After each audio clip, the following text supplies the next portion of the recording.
What's up, yeah? What's going on, everybody? Welcome to Atlanta Falcons Nation. The crew is here. We in the building today, in our own buildings, but we in the building. So, what's going on, everybody? Go ahead and get up in here. Realize that we on live.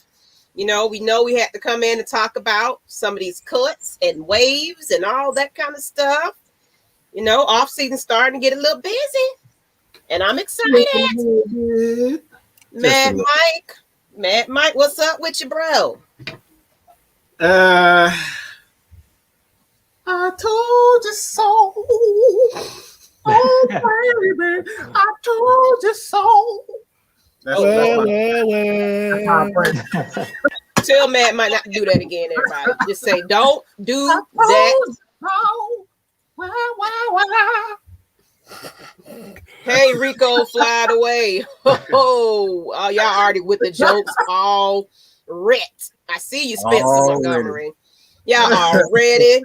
He fly away. Yes, baby. Get my little imaginary flag and, fan.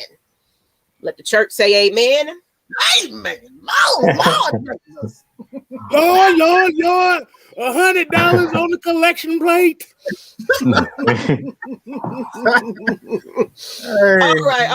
All right. Let me go ahead and clean house. Y'all go ahead and introduce who you are. We'll start with the person above me.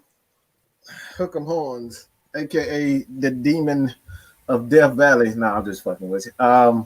Hey, I'm just Mad Mike, man. Everybody know what I'm about. The facts. The stats and the stats. The truth. That's all we about.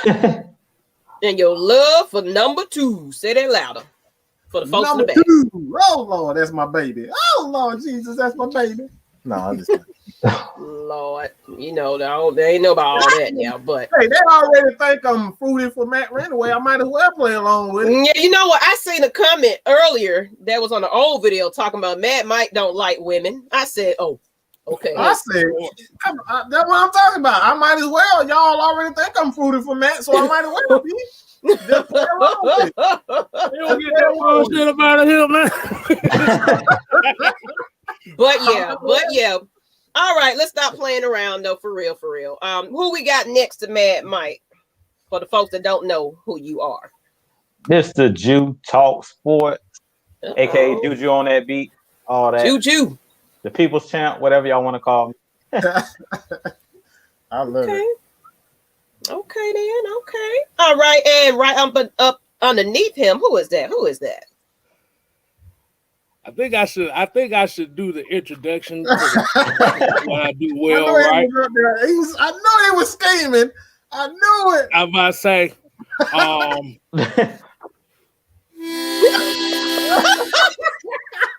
I told you, I knew he was scheming. Somebody requested it. Said, "Where is the harmonica?" There you go. Hey, look, it's brandish now. So it looks gangster. Oh man! But you don't got a new one? No, it's the same one. I had to clean it. No. But yeah, they already know. Boy just came out. Reggie said he ran to the Mac to see that we was on live. That's right. That's right. Okay, man. That's man, I love it. Yeah. Now you don't know when we're gonna come on, but we be here. Yeah, like and of course, just case style the 6-man. The fat guy with the beard, you already know. Whatever y'all fat want. Guy with a beard, okay. Of course, I'm Miss Maggie T, as always. Miss Hawks News, Braves News, Falcons News on my own channel. Appreciate everybody that's been subscribed to me. I'm about to be at 300 people. I'm excited. Small accomplishments. I'm excited about that. I'm coming for. I still got a long way to Mad Mike. Well, hey, that's all right. I got a long way. I'm coming with. Hey, you see this? I'm coming with it. And you know what? You talk sports. We didn't even realize where you at right about now. This man about to hit. Man, Jew coming fast, man. Jew is coming fast, bro. He's about to be at 900 really quick. So you gotta Go check him out, man. Jew Talk Sports, man. I guarantee you will not be disappointed, especially if you're an informative Falcons fan. You won't know nothing but the facts and the truth. I'm about sick of this hair, y'all. Look at this. Come on. Get this hair together. But thank you. It just be flying all over the place. But anyway, so let's get into what we're talking about. You know, everybody talk about fly away Ricardo. So let's get into that. How do y'all feel about, it wasn't thanks for what you're doing. It was just fly away. That's how everybody feel right about now. There's no love, along with Alan Bailey and Kurt Benkert. And I just did a video, and it's funny. I was talking about backup quarterbacks, and then as I was recording, I seen that news too. I was like, see, sometimes things work out, So we appreciate everybody here. So what do you think? What do you guys think about all of that? Ricardo Allen. I feel like we already talked about this before, didn't we? We felt that. We definitely did. Let's just go in order. I want to go in order as far as the name is concerned. I'll start with Ricardo Allen. I think this is more so a locker room changer because, as we all know, we have a head coach. He wants his guys in, and Ricardo Allen, I still think he can, depending on the scheme. I think he's no longer a free safety that you're going to line up and tell him to, cover the entire field. He's just not that type of safety anymore. He's a 2-deep safety, and that's what he is a cover 2 safety. If you don't understand what 2-deep is, but that's what he is at this point in his career. He had a torn Achilles, and it pretty much ended his career. Pretty much ended his career for the most part, slowed it down. I don't know about ending his career, but it saves about $6 to $7 million. About $67 million for Ricardo Allen. Like I said, I just truly believe that it's one of those moves where the head coach, the defensive coordinator, they want their leader on the team. Ricardo Allen is the last, when we come talking about Dan Quinn, chosen leaders, chosen guys, Ricardo Allen was the first guy. He saw him on the practice squad and said, this guy is my free safety. So he is that guy. So this is something that had to happen. I think we all kind of knew that Ricardo Allen was going to be the first one. Going, Alan Beatty, he's just a cap casualty. Just when you look at the Falcons and the defense that they want to run, he just doesn't fit this new scheme. He's an older veteran defensive end and whatnot. Can't really play defensive tackle, so that pretty much limits what he can do. That right there was inevitable. But the last one kind of, and y'all gonna be mad as hell when I say this. Kurt being on the roster. All you Matt Ryan haters, I hope you got your ears all the way open, okay? All the way open. This pretty much guarantee that Matt Ryan is going to be on the roster for this year, okay? I hate to tell you guys that. No, I know. I love to tell you guys that. This guarantee that Matt Ryan is going to be on the roster because we have only one quarterback on the roster. So there's no way in hell, all right? No chance in hell that you trade Matt Ryan, okay? No chance in hell that you trade Matt Ryan when he's the only quarterback and they're trying to install the offense. So they guarantees it, all right? So ha to the fucking ha to all you Matt Ryan haters. Ha, bitches. Well, that's all I got to say. Excuse me. God damn. I felt that. Hey, man, I gotta tell the truth, but Terry did say, and I said this in my video, that he is going to be drafting some quarterbacks though in off season. So but they already kind of established that Matt and Julio are staying, so there's no doubt about that. But let Mike gloat a little bit, but we are going to get some more backup quarterbacks most likely because we need them now. I'll go if I had the damn look. If I was the only one with a goddamn fruit chew or a damn chewy, I'll be the only motherfucker. Ha ha ha! Look, I got the goddamn fruit. I'm gonna gloat regardless of the fact. All right, I'm just happy. Okay, can I be happy for one time? I just want to be happy. You happy? Just don't cuss me out being happy. Okay. I'm just saying. What's up, Jew? You look like you got something to say. It don't even look like you got something to say. Jew itching, boy. Jew is itching. Something to say. Yeah. Hey, we already know Ricardo Allen was on his way out. Like I said, y'all, if y'all watched my video earlier, I made a video earlier today. During the post-game press conference, the last game of the season, basically Ricardo Allen was like, well, I want to come back if they want me back. But he seen the writing was on the wall. Like Mike was just saying, like Dan Quinn, he was like hand chosen by Dan Quinn. He went from being a practice squad player, being changed from a cornerback over to the safety role. And basically Dan Quinn kind of cultivated him. Like as much as we say Dan Quinn in their regime, they didn't cultivate players or they didn't develop players. I don't know if we can really say that because I see Ricardo Allen go from like a guy playing a whole nother position to morphing into one of the leaders of our team and basically the voice of the team. Like anytime the Falcons were on a losing streak, Will McFadden talked about it on y'all interview. Y'all go back and watch the interview. He talked about Ricardo Allen being a great guy on and off the field. He talked about how pretty much every player on the team looked Ricardo Allen. Like he was that vocal leader in the locker room. So like what Mike was just saying, it's just like now that the new regime is here, 9 times out of 10, they're trying to bring in one of their guys. Like they're trying to morph this locker room into what they want it to be. And when you have one of the old captains from the last regime, it's hard to do that. So, I mean, we all seen Ricardo Allen. His game has regressed season after season now that he had that injury. So we pretty much, like I said, the writing was on the wall.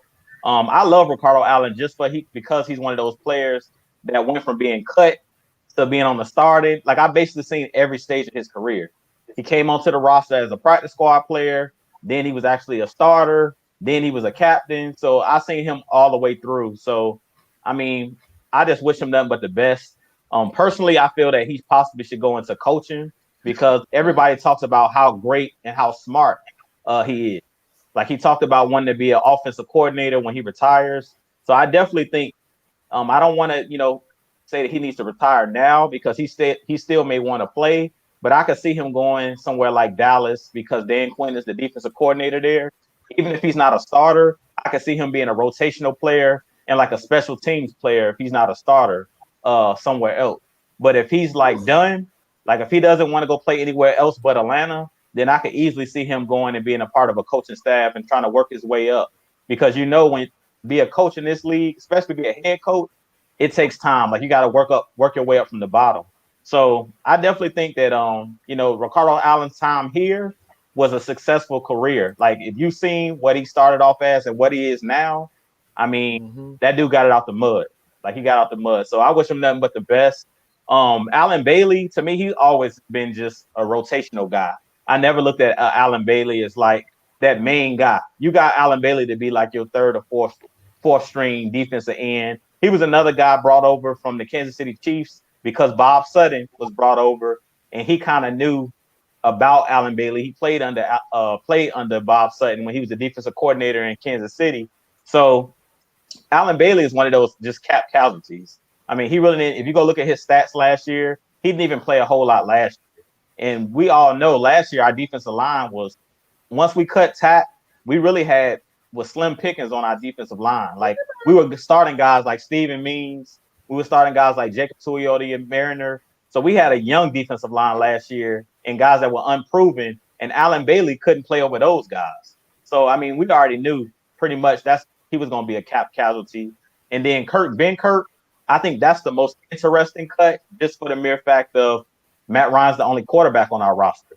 So like Miss Maggie was just saying, and I said this in my video earlier as well, don't be surprised if we draft a quarterback.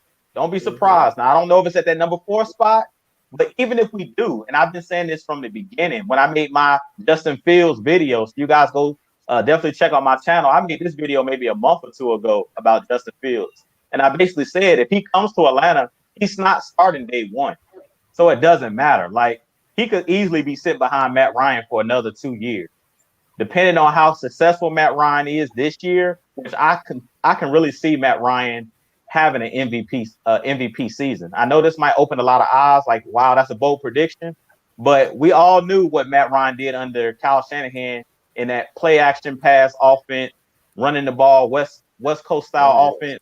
I mean, Matt Ryan, that's like that he succeeds. He's at his best playing in that style of offense. So if we, play under this run first style offense and then let Matt Ryan use the play action pass, I really could see Matt Ryan having an MVP style season. And you kind of can compare Matt Ryan. If you look at the year that Aaron Rodgers had this year, he won the MVP. And if you think about it, last year they drafted, I think his name is Jordan Love as his backup. That basically like put that chip on Aaron Rodgers' shoulder to show them like, I'm not done yet. Like, I still got a lot of game left. And I think the same thing will happen with Matt Ryan. I don't think Matt Ryan really cares whether they draft a quarterback or not. He's already came out and said it. I don't know if you guys seen the interview he did with Rich Eisen, but he talked about, like, my job is to be professional. Whoever comes in this locker room behind me, whether we draft a quarterback or not, my job is to be professional. My job is to teach the guy behind me, whoever it is, what I know. But at the same time, Matt Ryan got a lot left in the tank. So I think if we do draft a quarterback, that's not going to do anything but just make Matt Ryan that more ticked off and just put an extra chip on his shoulder, because we already know that Matt Ryan has a chip on his shoulder. He might not ever come out and say it on social media, but Matt Ryan sees everything and he hears everything.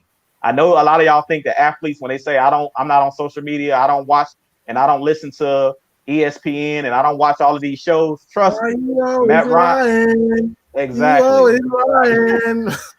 Matt Ryan sees all of that stuff. He sees all of that stuff, noodle arm.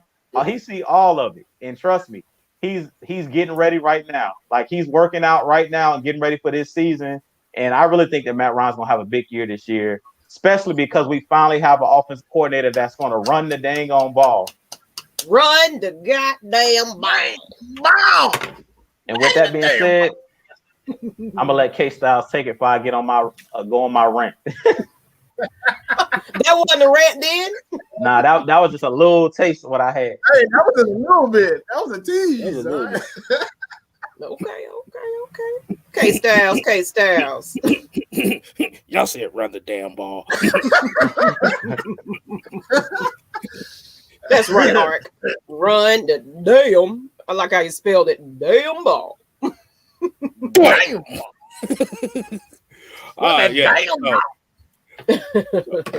So let me respectfully say this, Ricardo Allen, like you said, we done seen him get cut, come back. Like I said, the story is good. Like I said, we appreciate everything he done. Oh, yeah. But at the same time, I think what happened was this coaching staff seen his, like you said, seen his regression the last couple years and seeing how late he is. It was, like you said, it was just a matter of time. I mean, like I said, let him fall to the wayside. Like I said, you still have a safety in the wings back there with Jalen Hawkins, so I definitely think they're gonna see what he got going on. Alan Bailey, I forgot he was on the damn team, to be honest with you.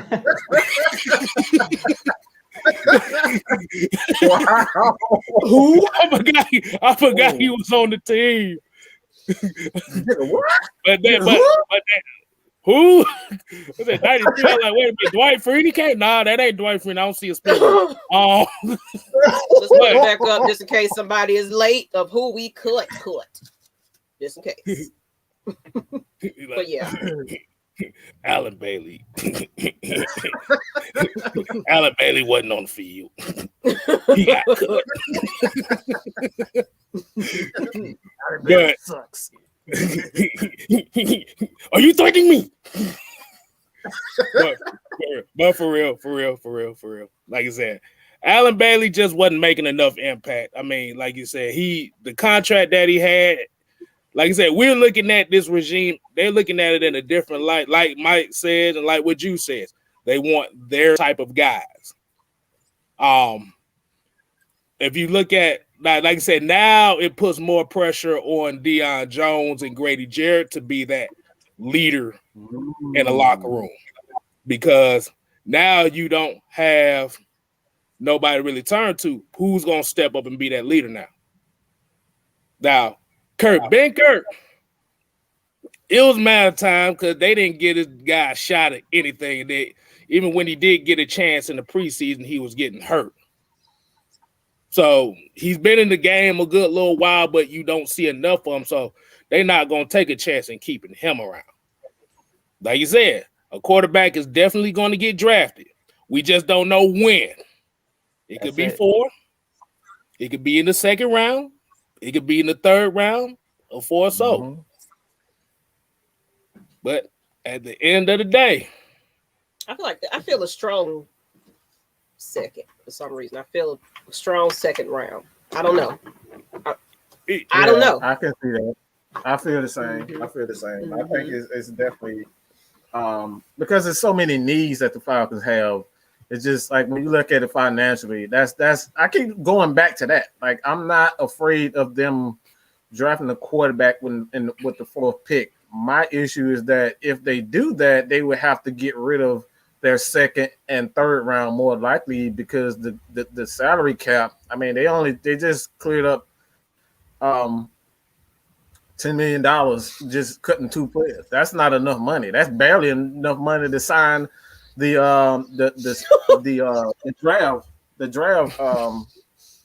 drafting players. So like that's barely enough for that. So it still have a lot of things to do as far as that concerned. So man, like I said, man, I honestly believe it's going to be 2nd or 3rd round for the Falcons to draft a quarterback. I absolutely agree, Miss Maggie. Look, Devon, you in this comment. Rico Allen can run around the field chasing butterflies for fun now.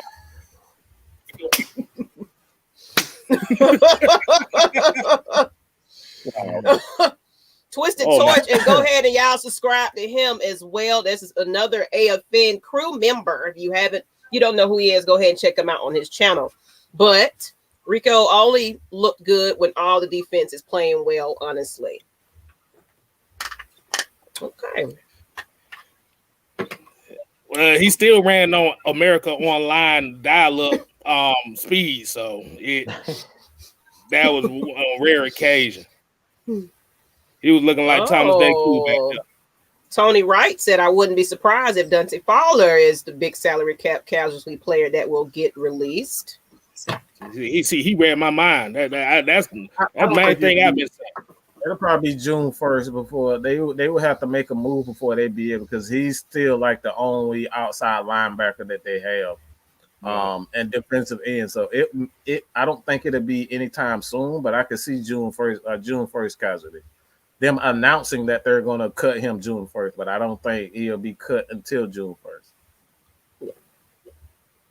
Yeah, because they would have to restructure. They would have to restructure his deal in order for him in order for them to save money. They don't save money cutting him. They would have to restructure his deal. He would have to agree with it, and they would have to cut him to save money. So it doesn't give them. And this is why I've been telling the Falcons fans, like the money issue for the Falcons is just horrendous at this time. So they would have to talk Dante Fowler into doing them a favor, paying them $2 million. And I don't think any player want that. I think the player gonna want their money. So I guess they'll give him a Popeye's biscuit if you restructure the deal or something. I don't know. Now they're gonna give him a Popeye's biscuit with no drain. Oh, ugly. Oh my God. Ice crazy. Ice Finesse funny. He said have him re-sign back, release him and re-sign him back. Man, you sound worse than Smokey. Count big worm money and then flipping the same dollars around. 20, 40, 60, 80, 100, flip over, 120. Yeah. We got a guest host in the house. That might be Jude. Yeah, that's fine. Okay. Hey son. He done popped in and ran out. That boy asked for some popcorn. So here's my question to everybody that's on this screen right now. Hold on, I'm trying to woosah this thing right. So when the hell is James Carpenter getting cut? When do y'all think he gonna get cut? He probably will be. They ain't finished yet. They just wanted to go ahead and get rid of Ricardo. I kind of felt he was like already out the door first. So right, but hey, like I said, we got plenty more cuts and restructures to go. I mean, like Mike said before, like I said, that salary cap is at 190 million. That's actually a lot higher than I thought they was gonna go from what they were saying all up until this point. So you won't have to do as much as far as restructuring and cuts as you would think, but you still need it because you got too many guys that you got to resign unless you're gonna franchise tag somebody. And that franchise tag, that franchise tag costs a lot. What he talking about? And Falcons cap's been so messed up. The Falcons are going to have to open their OnlyFans account to sign players. Oh my God! Oh Lord! Fans, he probably already got a Mike Vick OnlyFans account. Oh, Mike Vick OnlyFans. Where they gonna have the Vic 7? Oh, Michael Vick, you run so fast. Let me see your shoes, Michael. Crazy. So fast. Matt Ryan so slow. Open a fans only. Quick question: who are going to place the franchise? Who are we placing the franchise tag on? I think they'll probably get Keanu Neal that franchise tag. That's the only thing I could think they would do if they're not comfortable giving him. I can see that happening. I can see that happening. Him putting the tag on him. Yeah. And Alice Mack gonna definitely. I think he definitely gonna be gone. Yeah. It's hen dog 50. It's hen dog time now. So. Yeah, I don't even want Mac back. Like I've seen his regression also as an offensive lineman. He's just not that guy what he once was. And you need better guards around if you want to savor Mac's career. And I just don't think he's athletic. He's not athletic. We saw the Falcons this year get shredded up the middle, and that's because Mac isn't the guy he once was. He's not that physically. You still know the tricks of the trade of being an offensive lineman, but that only takes you so far when your athleticism, leaves. So I don't even want Alex Mack back. Yeah, I agree. I think with Alex Mack, it's like you want to let Hennessy grow. And we've seen in that the couple games that Hennessy played, he actually got better as he was playing. So, like, you can only learn so much in practice and watching somebody else play. Like, you need to get out there and get that game time, go out there and actually get that experience. So, I think Hennessy's, like, to be honest, I think he's ready. He needs to get that game experience. And at this point, like you said, Alex Mack is not what he once was. And he's just going to garner too much money at this point. So, it's like, you'll be better off just going with the young guy. I would just go with Hennessy, let Hennessy start to grow. Because we already was talking about that. That's the reason we drafted. We drafted him to come in and actually be the next, the predecessor. So let this guy, spread his wings. He ain't gonna be able to do that with Alex Mack here, especially because we decided we weren't gonna play Hennessy at guard. So it's like that was a waste of a draft pick. You might as well play him.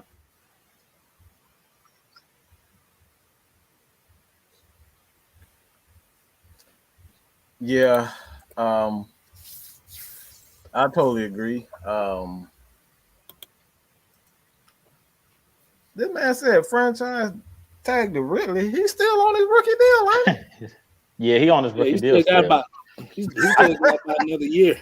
I think he has a year left. Yeah, I think after this year he's a free agent.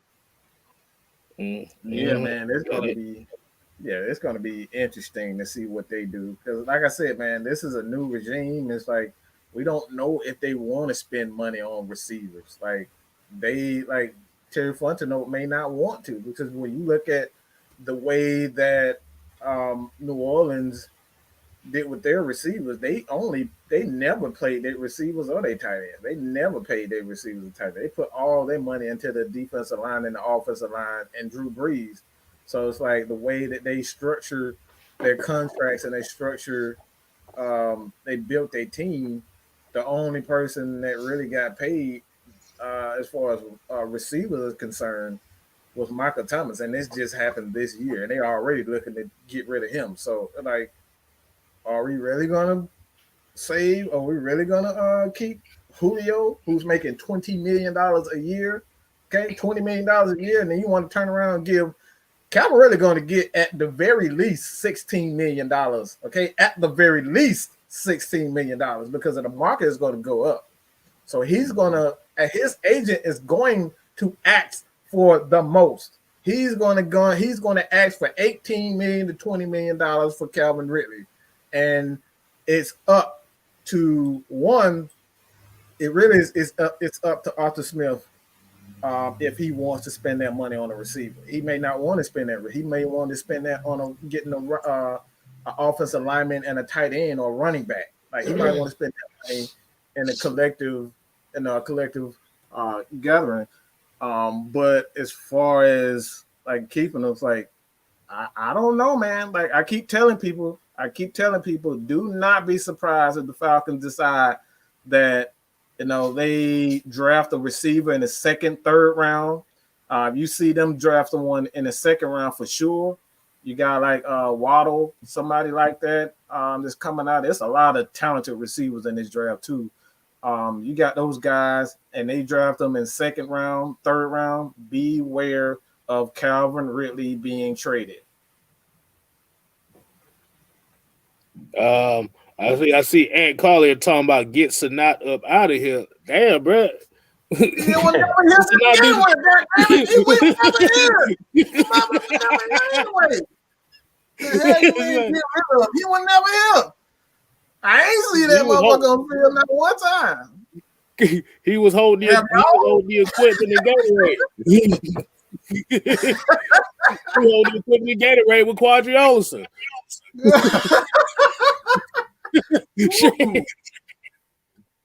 Remember Steve Urkel, family man, when he tried out for the basketball team and they told him to be the equipment manager first? That's it, man. That's it. Hey, Jew, we got a question for you, Jew. Tony Wright said, believe that we will sign either one or two free agents max.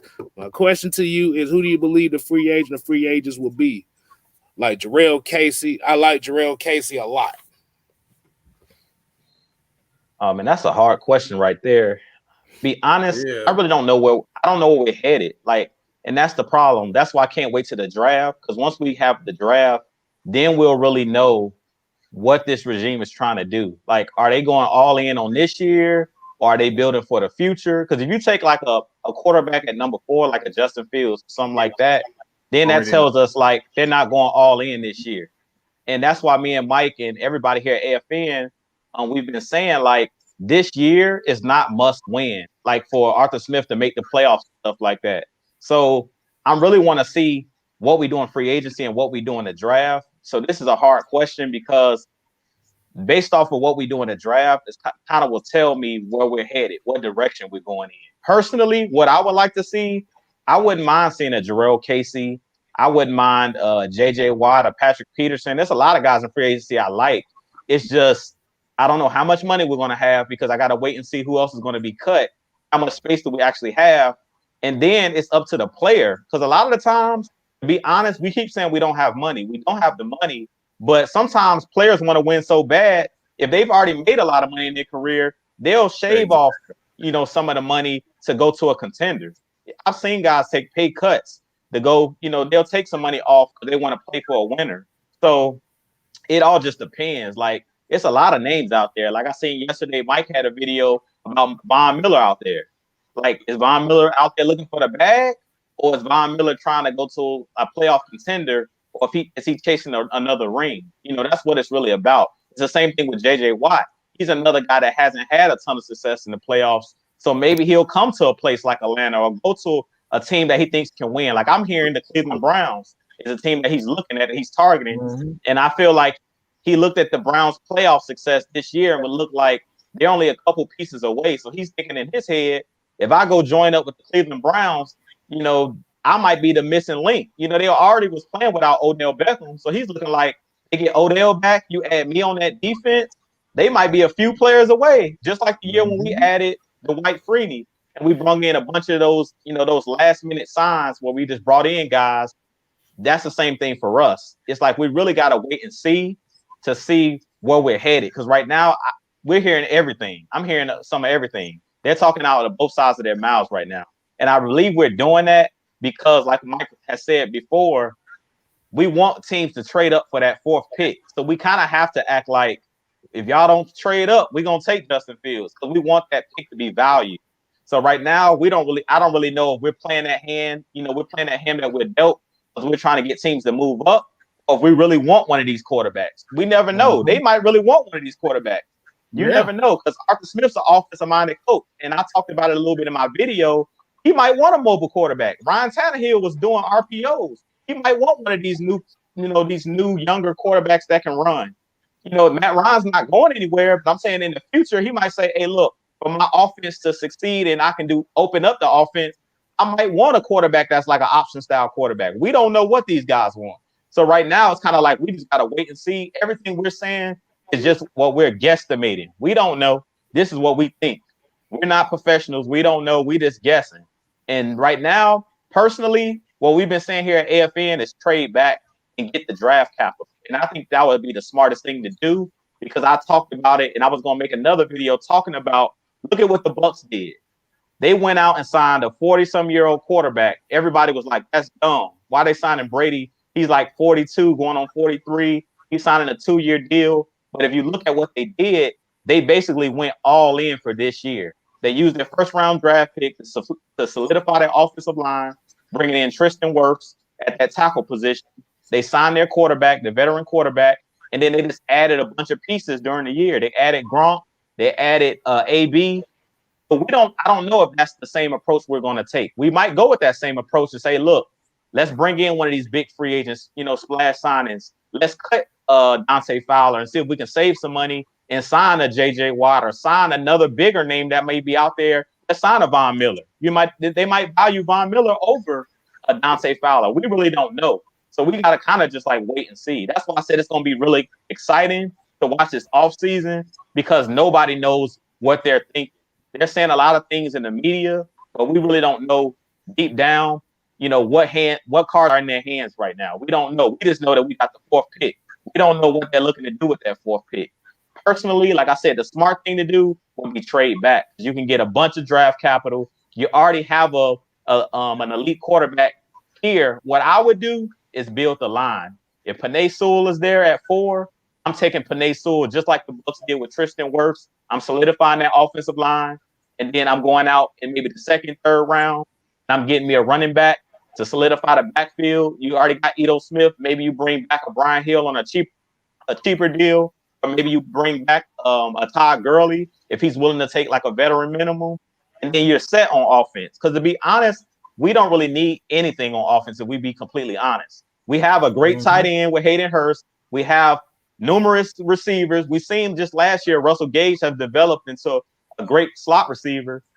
So to be honest, we don't need anything other than running back. We don't need no wide receivers. All we really need is the offensive line, to be honest with you guys. We don't even need a quarterback, to be honest. So we just need to solidify the offensive line. If we solidify this offensive line and actually build a defense, and we can just be a mediocre defense, like 15th in the league, we could do some things with just that. So I know this is kind of a long answer to what he was asking, but that's a hard question because we don't know where we're headed. We don't know what direction. We have no idea where we're headed. You're absolutely right about that. I'm gonna put the K-Style spin on this one. You ain't gonna find out until free agency. Right. You ain't gonna find out. That's what I was thinking. Yeah. JJ Watt, you can kiss that dream goodbye. He ain't got the money for that. Von Miller, ain't got the money for that. I did a free agency potential video, and I looked like a dumbass after it came out. So I don't know who we talk about, but like you said, it's a new regime. We know what they want to do. They want to be physical, not fast and physical, not the Gilbert physical. They want to actually have some physicality in the trenches.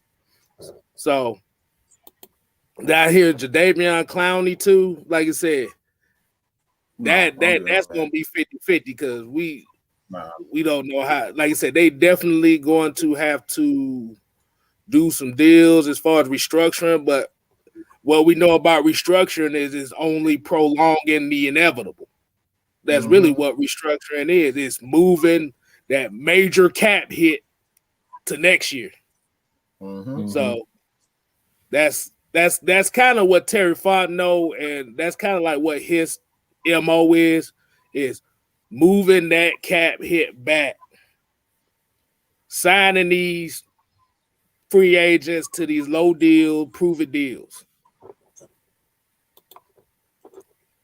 Hell, to be honest with you, I'm gonna just keep it simple. I don't damn know. So that's it. Like I really have no idea. I have no idea what they're gonna do because, like I said, we've already looked. You look at the roster at this point. You really don't need a lot on offense. You really, not in defense. Like they have a couple of positions, mainly the safety, linebackers are pretty much shored up. You have pieces on the defensive line, John Kaminsky. You have, Grady Jarrett. You got Marlon Davidson. Like those guys are pretty good pieces. Like you can bring in a couple of edge rushers and kind of play. You kind of play a 3-4, and just run. Just use your linebackers. Like you can blitz your linebackers like we did last year and play coverage. You can draft a couple of safeties, a corner to go with AJ Terrell. Hey, you just hit the time machine on y'all. EJ done stole the show. Look at that. Somebody just hit a baby Allen on Juke. The show stealer. All right, man. He done stole the show. A whole damn show. Okay. They have a piece. They got a couple of pieces, man. They got a couple of pieces where they can come in and do some things. But like I said, man, there's so many ways that they can go. But I think mainly, like you said, if it's clear to me what they're trying to do.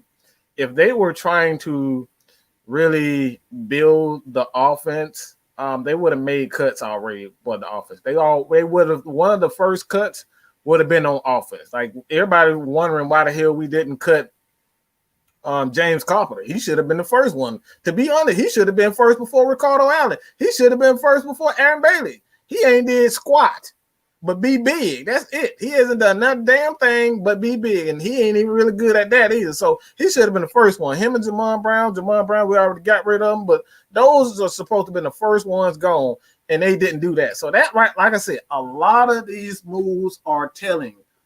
They are telling. They have not cut anybody on the offensive side of the ball at all.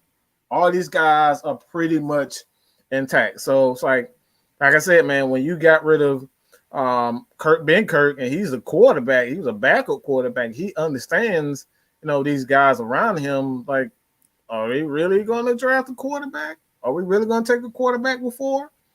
When you just got rid of two players, you got rid of two players on the defensive side of the ball. You got rid of two players on the defensive side of the ball, and you don't have a backup quarterback to Matt Ryan. Right.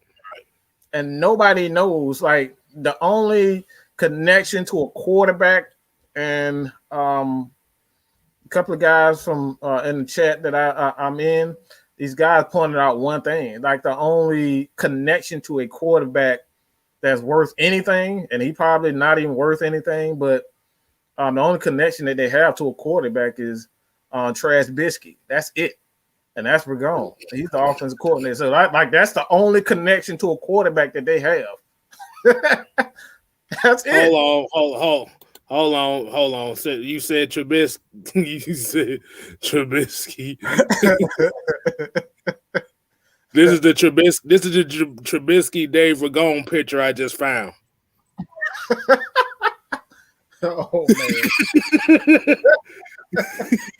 Oh my. Oh, wow. That's how we're gonna be looking if they sign Mitchell Trubisky. We're just gonna be looking like that. But let's go and hit these super chats we got going on. We got Mr. Gregory Brown with the $2 super chat. He said, "Embrace the change. ATL about to get right and go in." Mm-hmm. Like I said, we don't damn know. No, If we they have do, no they idea. do. If they don't, they don't. And David M got a $5. He just sent the $5. Like I said, we appreciate the super chats and everything. We appreciate everybody tuning in tonight as well. Absolutely. Always. Let's see what else we got. Weezy B asked you, I guess, that you don't think the Falcons won't prioritize Ridley for the future.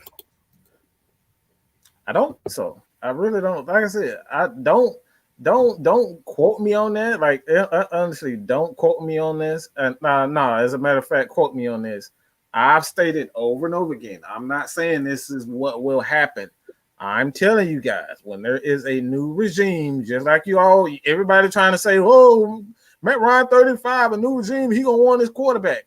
Just like maybe he will. Maybe he will want his new receiver. Maybe he will want his own running back. Maybe he get rid of Olsen. Maybe he get rid of Ito Smith.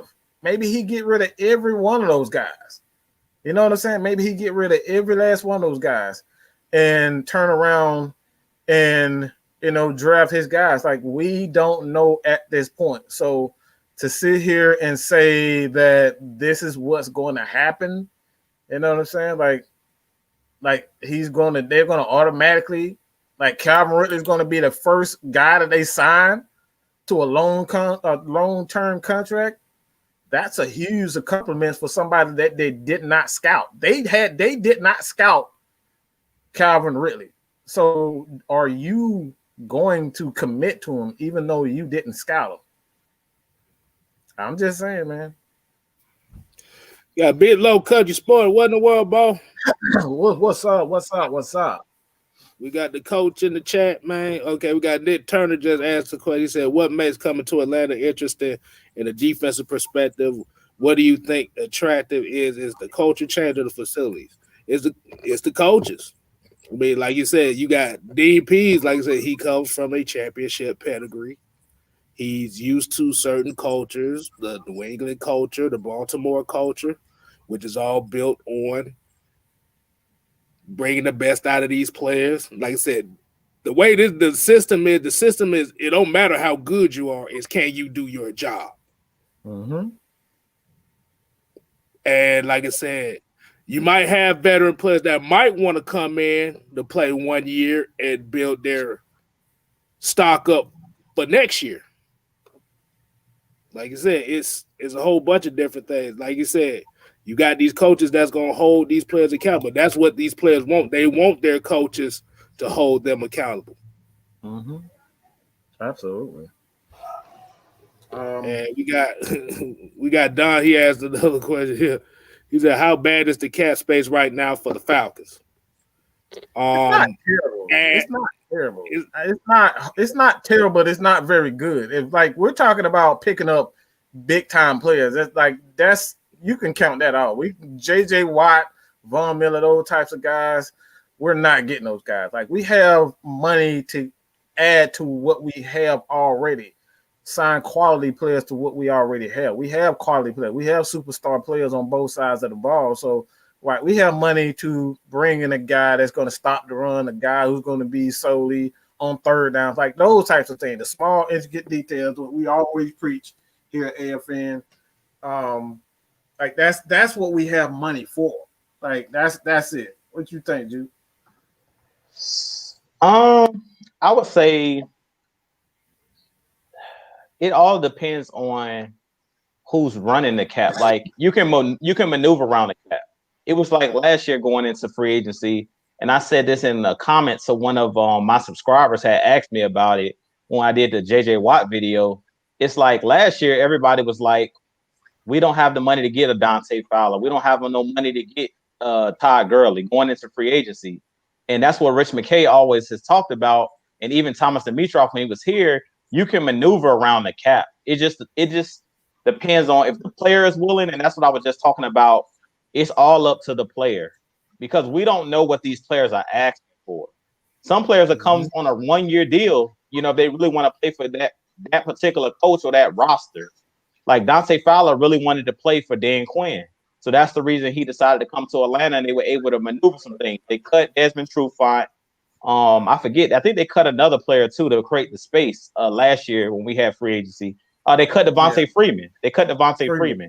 They cut Freeman and they cut True, and they were able to open up the cap space to bring in a Todd Gurley and to bring in a Dante Fowler. So I think it's the same, the same this year. Like if you look at a team like the Saints have been in cap hell for I don't know how many years when they had Drew Brees, and they've maneuvered it, but they had Terry Fontenot there that was actually getting those players to sign back on shorter deals and things of that nature. Because if you look at what the Saints kind of did last year, they were able to bring in Jack Rabbit. They was able to bring in some guys for that defense, and they were on a lesser deal than they normally would, what they would normally play for. So I really think that the cap isn't terrible. I just think we still got to wait and see what players are going to be the cap casualties, the players are going to get cut, because that's what's going to create the space to bring in whatever, whoever we're bringing in. So I think it's doable. You just have to have the right person that's running the cap and, who able to maneuver around things, restructure some deals. Like I said, get these guys to come in and sip the Kool-Aid, believe in what Arthur Smith and Dean Pease are preaching. You know what I'm saying? If they believe in these coaches, which I think a lot of players swear by Dean Pease, I think they're going to be able to bring in some guys, especially along the trenches, because Dean Pease is coached in a bunch of different places. He coached with New England. He coached with Baltimore. So he's been around the league. He coached at Tennessee. So a lot of these players, are going to want to come and play for him. I can tell you who's going to be another cap casualty, and I've said this plenty of times, and that's the backup tight end, Keith Smith. He might get cut. Yeah, he's out of here. He out. Hey, man, everybody probably don't know why you call it the backup tight end, man. That's the backup tight end, bro. You ain't see him on them hook routes. You see how he ran them hook routes? He look like a backup tight end. He look better out there than Luke Stalker. Hey, man, he does have a year on his, so I think he's going to get cut also because he signed a 2-year deal. So I believe, I think he's going to be cut too. Yeah. And plus, I think they're gonna be looking for more of a physical fullback anyway. Mm-hmm. They say Keith Smith wasn't that much physical either. Bless his heart, he tried, but it didn't work for him. Man, you know what? I see Luke Stalker, like that dude was 7 feet tall for no damn reason. Like that's the biggest, weakest dude I've ever seen in my life. That man, like you that man ankles, he on the damn ground. Like that dude can't do nothing right, bro. He get knocked over by anybody. You say he was on the Croco Stimpy short bus? Hey, that's what you say he is? He gotta be. Gotta be. Because at that rate, you should have brought back Levine Toy Lolo if you were going to do that. Yeah, come on, man. At least he stay on his feet. Every time I see Stalker even missing the blocker, he done fell on the damn ground. Like, what the hell? What good are you? He said, coming from a Saints fan, why are players like Michael Thomas, Janoris Jenkins, Taysom Hill overpaid? We don't know. Like I said, it's all about the market. It's the market. Like you said, that's why they call them free agency. You free at the right time, you're going to get overpaid no matter what. Right. But we don't have the G. Yeah, you say you don't have. Yeah, I was just saying. I just saw what I just saw. Dang, where it go? What about Tyler Davidson? That's who it was. Tyler Davidson. What do you guys think about Tyler Davidson? He's does gone. He fit anymore? He's gone. No. Yeah. No. After he dapped them Saints players up in that last foul game, you're gonna see that he gone. You ain't let that go. He's not letting that go. No. Bro, do you think Dean Pease is going to take that? You think he's going to take that? Oh, you dapping up the rival? Bro, you can do that. You can call them out. You can call them when you get after the game, bro. Like you dapping up players after the game. Like that's what you did. Like, that makes me think. That makes me think. Are you really out there playing to whoop they behinds, or you just trying to be friends? Like that. Look, man. I ain't never in my life dapped up my opponents in a game. Like even when we playing, like, I look. If I'm dapping up somebody, it's because I did some sneaky shit and the ref saw me. That's it. That's the only time I'm trying to dap them up. Yeah. I did something like, man, my fault, man. They ain't mean to do that, and then I go back and do the same thing. But that's the only time I ever dapped up somebody. I got caught doing something dirty. That's it. You shouldn't be out there dapping up your damn opponents. That's crazy. ATM 3405 just said he dapped the man. He dapped Taysom Hill after he scored the touchdown. Wow, I didn't even know that. I remember that because Taysom Hill scored on some boot. He scored on a bootleg, and he scored. And Tyler Davidson was the first one to dap him up. I said, "Yep, your ass is gone." Wow. Yeah, we can't have that, bro. You gotta be up there trying to trip somebody up like have Harvard Dahl, like Alex Mack. You gotta be trying to hit some knees or something, man. Scratch a man, claw his eyes out or something, and the damn pile up. Like you can't be doing stuff like that, bro. No, absolutely not. I see that crap on. If I'm a coach and I see that type of shit on the field while we playing, yeah, you cut. I'm cutting it. I'm sorry, I'm cutting it. I can't have that. I was surprised. Look, I was surprised he even was still on the team after that game. You think Dean Pease is about to have that on his squad? Nope. No. Your ass would have been sent to the locker room. He'd have told the reporter, "Hey, he got a head injury. He gonna be out for the rest of the game." Go. You got to go. You go. Yeah, because like I said, I understand if y'all were friends and you did it after the game, that's fine. But not when the guy just scored a touchdown in the middle of a game. Like I said, that automatically was like Tyler Davidson was kind of on the cusp with me, but when I saw that, I said, no. I said, no, you done. You don't need this uniform on no more. You need to go ahead and go back to the Saints if you're doing that. Must have got head injury dapping up your opponents. Probably did. Just think about Mike Tyson. You just knocked somebody out and he's out there holding the man's hand and dapping him up. Like, are you serious? Absolutely not. I'm not doing that. You got to be crazy. The whole time I seen Mike Tyson do anything like that when he got old, all right? That man was just old. He was just trying to get a paycheck. But when Mike was in his prime, he was that man trying to kill them. He trying to decapitate people, biting people, hitting people in the nuts, everything. That dude, like, that's how that right there is winning. That's that winning attitude that I want. I want you to be dirty. I want you to bite people. I want you to kick them up and get the nuts. I want Ndamukong Suh on my team. I'm sorry, but I want Ndamukong Suh on my team. You know this dude gonna step on your face, step on your fingers, bite your ass if you got them, if he have to. Like, that's what I want. You never see Julio sitting up there dapping somebody up after a damn play. Julio get up, look at him, flip the ball, and go back to the hook. That's all. That's it. You don't be out there conversing with motherfuckers. You crazy? Get out of here with that crap. Yeah, that's like Mike Tyson. That's like Mike Tyson dapping up an opponent that just punched him in the face. Yeah, come on, man. Get out of here. In the middle of a boxing match. Nah, it ain't gonna work like that. I can't, like I said, that's not a dog to me, bro. Like I said, you setting a terrible mindset by doing that. You showing the softness. Right. That's the Dan Quinn way. We don't need that no more. Mm-mm. Like I said, if you go to I heard that. I'm sorry, but I heard Dan Quinn say that shit. I almost threw up when I heard him say we gotta have respect for our opponents. Nigga, I mean, my bad. So you about to bring the I wrote one of my rules. I said I was not gonna use the N-word, but Negro, what do you mean respect for your opponents? Are you kidding me? Why? You're trying to beat him.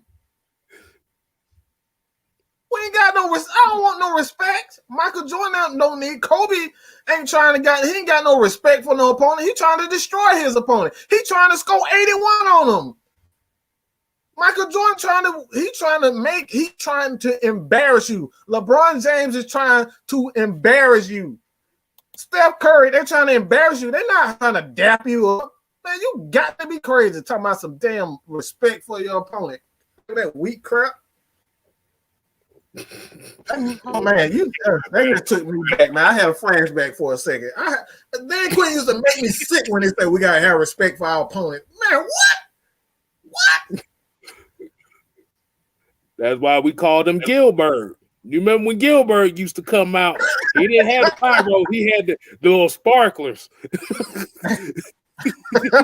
He had the little sparklers. That was Dan Quinn right there. He ain't had no fireworks. He had sparklers.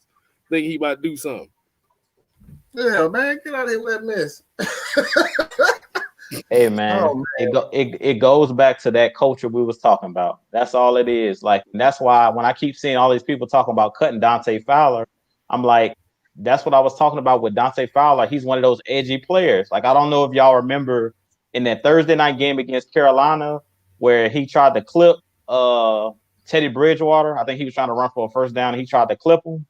I think that's the same game that Teddy Bridgewater actually got injured. I think not Marlon Davidson, but Charles Harris actually had that late hit and got thrown out the game. Yep. Like, I was like, you have to intimidate your opponent. You shouldn't do anything dirty to try to hurt anybody. But at the same time, football is one of those sports where, like I said, you got to be a little bit crazy. And I feel like Dante Fowler, he's that type of guy on this team that has that edge. So I'm like, everybody's like, let's get rid of Dante Fowler. I'm like, he's the only one really that I've seen any heart out of really last year, other than Grady Jarrett occasionally and a four-year little time. Crazy. Keanu just crazy. So he's naturally a dog. That dude, you can look at him and see he lost.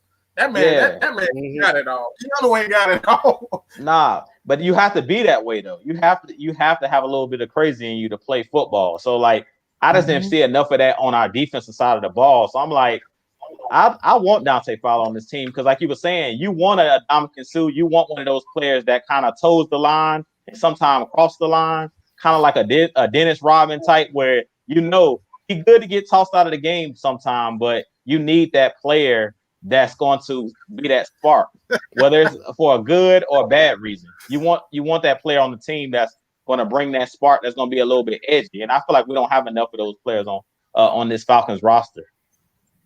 Hey, I'm about to say, I want y'all to see this comment Ashton that's just put out. He said, fuck it, let's get Montez birthday.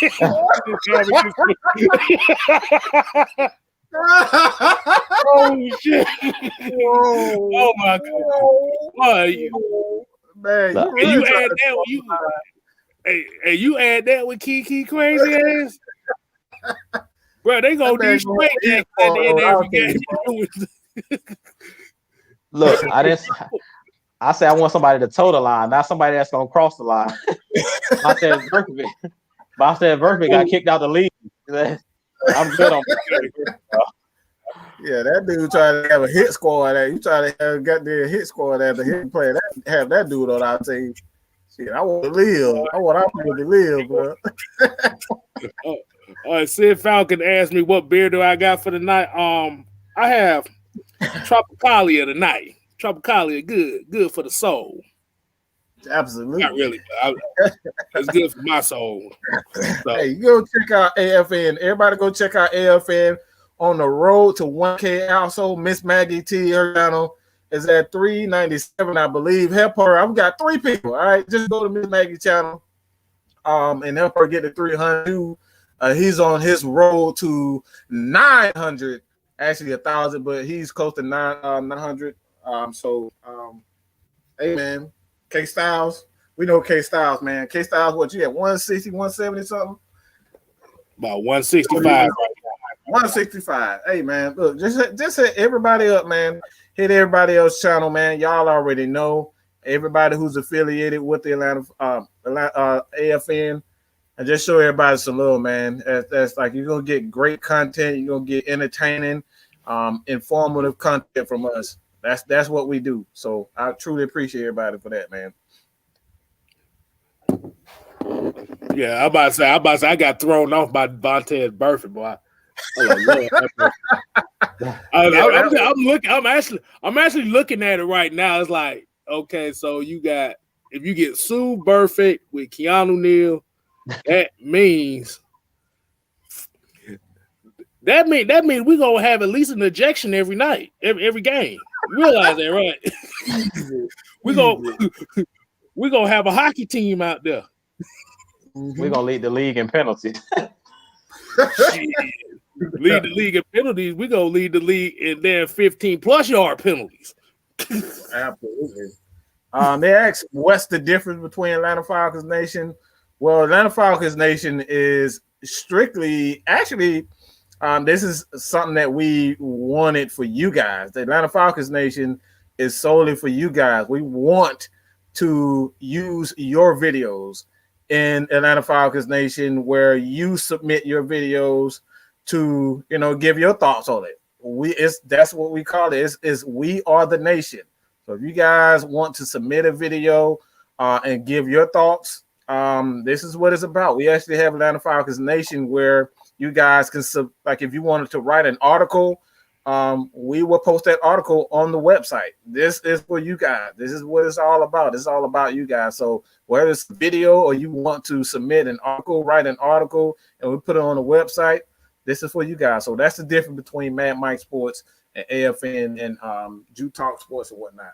Atlanta Falcons Nation is for the people. We are the nation. Whether you are Atlanta Falcons or you're not, we are the nation. And it ain't Mad Mike all over it. How about that? Yeah, Mad Mike. Yeah. And the difference between my channel and everybody else's channel is we all got damn near the same opinion. Mine's is just probably like I give you about a little 1-2 minute video. Get to the but I ain't got enough words to make no 10-minute video. I'm gonna just keep it real. I'm telling you, my videos is 2 minutes, 2 to 3 minutes. Jew and I you're gonna get thorough information with you in our videos. Okay, so it's a lot that goes into Atlanta Falcons Nation. All right, include you guys.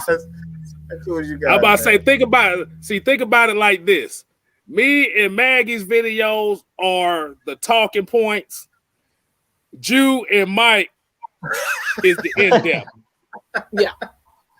So we give you the in-depth analysis. We just give you the key points. Yeah. We set up the idea. They knock it out the park. We the Yeah. What's up, Sid? Appreciate you, Sid. Thank you. Appreciate you, Sid. Appreciate that. Hey, I'm about to say, think about this. When they told you to write a book report, we write the paragraph. We the paragraph. We the cliff notes. We the cliff notes. They get the A's and B's during essay time. We get the F. So we ain't put enough. Exactly. Oh my goodness. Hey man. But at the end of the day, AFN, like I said, AFN is all of us and all of y'all as well. So, Absolutely. like I said, we like I said, we might have views that might be different from theirs and vice versa. So that's why you should check everybody's video out. Everybody has a different perspective. You know what? I feel like something tonight, you guys. Since we just have such a great audience, what do y'all think about some fan participation tonight? What you think? Oh, she trying to. Ooh, fan. Hold on. Let me. Hey, Mike, we gotta do it like this. Fan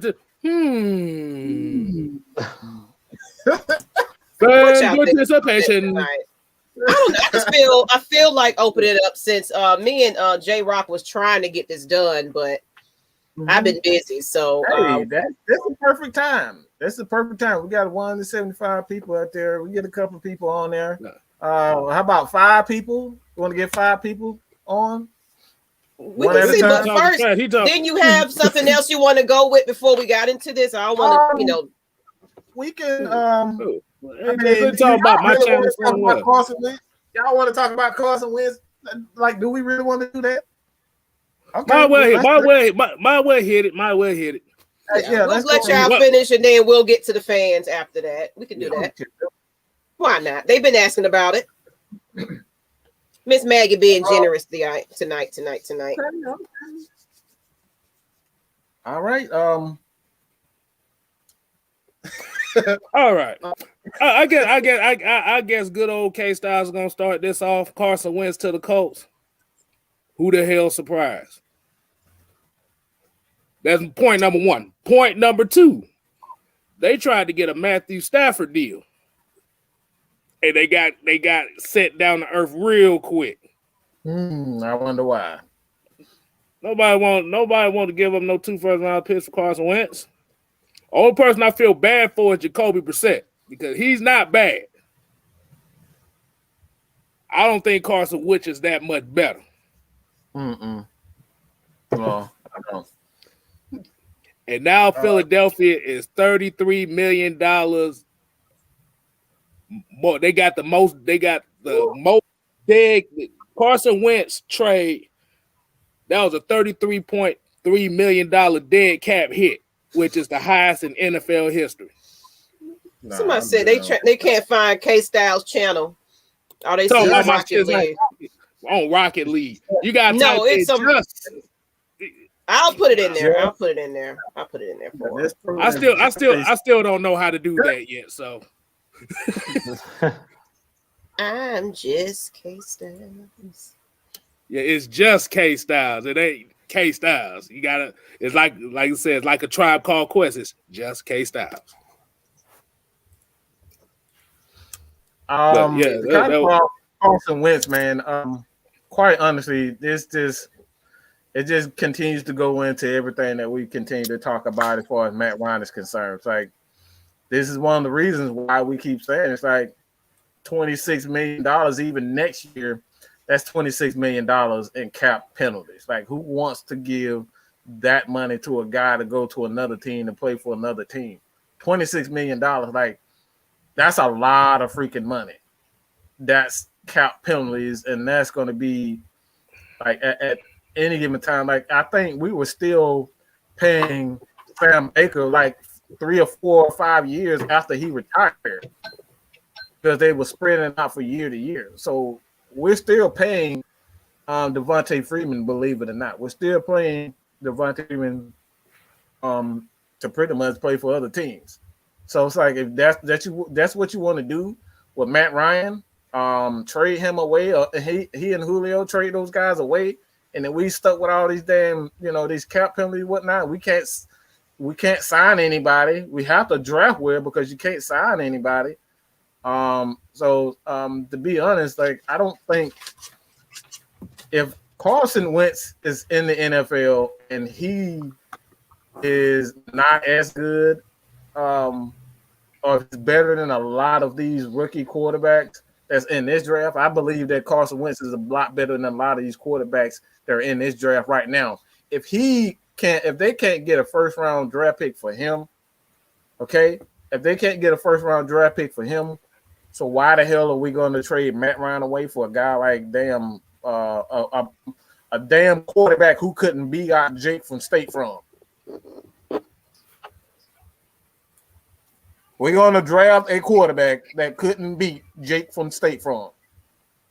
Come on, Falcons, man. Make it make sense for me, okay? We're going to get rid of Matt Ryan and be $40 million in cap debt, $30 million next year in cap debt for a guy who couldn't beat out Jake from State Farm.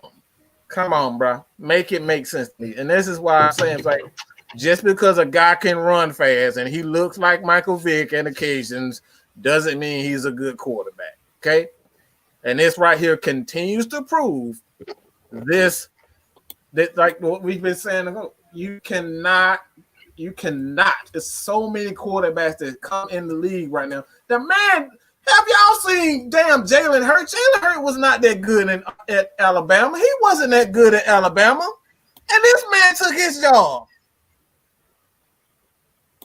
Make it make sense, Falcons fans. Make it make sense. So I think, honestly, I think Philadelphia got screwed, and I think Indianapolis got screwed. I don't think this is a very good trade for either one of those teams. I think right now, just the coach is just wishing upon the star, man. I think they just wishing upon the star that they got something that they. I don't think it's a very good trade. If I was forced to say that someone won the trade, I would say the Colts won the trade because they're not the one that's giving up damn $30 million. They don't have $30 million in cap debt. That's the only reason why I say they won the trade. And they could afford to take that contract on because they was one of the top leagues as far as having cap room. Mm-hmm. Mm-hmm. So y'all they can take that hit. Y'all want my long answer or y'all want my short answer? Because this can get real tricky right here. I'm about to say we can kind of get it on the medium side of the game on that one. Okay, here we go. And this is what we've been talking about drafting a young quarterback. The Eagles last year decided that they wanted to go and grab Jalen Hurts in the second round when they had a quarterback they just paid a bunch of money to, just like the Falcons with Matt Ryan. And this is the problem when you have a fan base that's not patient. We're just like the Philadelphia Eagles fan base. Carson Wentz was struggling mainly because of the offensive line for the Eagles was in shambles. They had a lot of injuries. Brandon Brooks was hurt on their offensive line. The one guy that the right tackle, I forget, Lane Johnson, he was hurt. They were just battling injuries. They played the most combinations at offensive line last season. They had a coach in Doug Peterson that didn't want to run the ball, just like Farmer Friend. Pretty much everything that was going wrong with the Atlanta Falcons offense last year was similar to what was going on in Philadelphia. That's the reason why both of our head coaches were fired. So we kind of resembled each other a lot last year in a way that our offenses look. Both of us were trying to throw the ball around the yard, and basically our offensive lines looked worse than they really were. So the point I'm trying to make is if we draft a quarterback, are we going to be patient? And that's the problem that I have with drafting any quarterback behind Matt Ryan is so many Matt Ryan haters, just like in Philadelphia with the Wentz haters. You guys, as soon as Matt Ryan throw one interception or has one fumble or whatever the case may be, we're going to be screaming for the rookie to get in the game when he's not ready. Mike talked about it. They put Jalen Hurts in the game like he was a savior, and he couldn't save them. They didn't make the playoffs. He didn't look any better than Carson Wentz looked. He just like Mike said, he could just run a little bit fast. He didn't escape any sacks. He got sacked just as many times as Wentz when he was running outside the pocket. So that's our point. You can draw a lot of resemblance between the Philadelphia Eagles and the Atlanta Falcons. So basically, I feel like in the trade, I do think that the Colts won this trade just for the mere fact of they're not taking that cap hit. The Eagles are taking that cap hit. Another reason why I think that the Colts won this trade is because Frank Reich was the offensive coordinator the year that they won the Super Bowl. He was in Philly. He's worked with Carson Wentz. So I pretty much drew 2 and 2 together early on in the game. When I seen Phillip Rivers was retiring and they started saying that Carson Wentz wanted to be traded, I automatically assumed, well, Frank Reich's the head coach. and he calls the offense over there in Indianapolis, I kind of put 2 and 2 together and said that Carson Wentz possibly will go over to Indianapolis, which end up coming to fruition. Now, the good thing for Carson Wentz is I think that he's going to be able to play a lot better because the Colts actually run the football. They had Marlon Mack. They drafted I forget the kid's name that they drafted last year. Jonathan Taylor, I believe his name is, out of Wisconsin. They have numerous running backs over there that they run the ball. They have like a 3-headed monster. Naheem Hines. They have a lot of guys over there that run the football. Plus, on the defensive side of the ball, the Colts have built the trenches. They went out and signed, I think it was DeForest Buckner from the 49ers. He played really well last year for them at that nose tackle position, solidified that defense. And they have one of the best linebackers in the game in Darius Leonard over there at middle linebacker. So they built their defense kind of like how the Atlanta Falcons are trying to do in talking about building our trenches. So I think that Carson Wentz is going to be able to resurrect his career there, but it's because they're going to do the same things that we're trying to do here in Atlanta with Matt Ryan, with Arthur Smith, and playing physical style football. The Colts was in the playoffs last year with Phillip Rivers just playing there one season. So just like they were able to lead, Phillip Rivers was able to lead that offense because they simplified the offense. I feel like the same thing is going to happen here in Atlanta. So I think in this trade, the Colts definitely won the trade hands down because they didn't even have to give a first-round pick. I really feel like the Philadelphia Eagles got fleeced. But the reason that they got fleeced is because they benched Carson Wentz, and they shouldn't have benched him last year. They should have just let him struggle through the season. But with them benching him, as you hear, when you bench your franchise quarterback, it's hard to go back to him when you've shown that you have no faith in him. So with the Falcons, that's the reason why we're all the coaching staff, the front office, everybody's behind Matt Ryan. We have to have that solidified front. We can't have guys, some are with Matt Ryan, half the team is with the backup. You have to be all behind one guy. And that's what I was talking about with Tom Brady and the Bucs. The reason they were able to win last year in Tampa is because everybody knew it was Super Bowl or bust. They went all in. They signed all of the players they can sign. Whatever free agent was out there that they felt could help their team, they brought them in. And that's what we have to do here in Atlanta. If we really want Matt Ryan and Julio Jones to get a Super Bowl on the back end of their career, I've said this numerous times. It's kind of like the John Elway situation when he won the Super Bowl later in his career.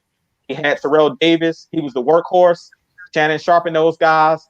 Elway was on the back end of his career. They counted on that defense. They ran the football, played tough-nosed football, and they were able to win 2 back-to-back Super Bowls. I feel the same way with Matt Ryan. He still can make every throw, but we don't need to rely on him as the sole reason why we should win a Super Bowl. Mm-hmm. We should build the team around him. If we do that, we'll be able to win a Super Bowl. And I feel like the Colts, they're on their way. Just watch next year. I guarantee the Colts will be back in the playoffs because he's an upgrade. Believe it or not, Carson Wentz is an upgrade over Phillip Rivers at this stage in Phillip Rivers' career. So I do think that them picking up Carson Wentz is going to be great for them. It's going to work out for them because they didn't give up a lot to get him. They didn't give up the house. And this is just another reason why we say they could have easily traded up for one of these quarterbacks. But what did they do? They went for the known commodity, one of these veteran guys. We keep trying to tell you guys the experience. We keep telling you guys they could have easily traded up for a Justin Fields, but they knew it would have cost them a whole lot to risk on a player that they haven't seen play at this level.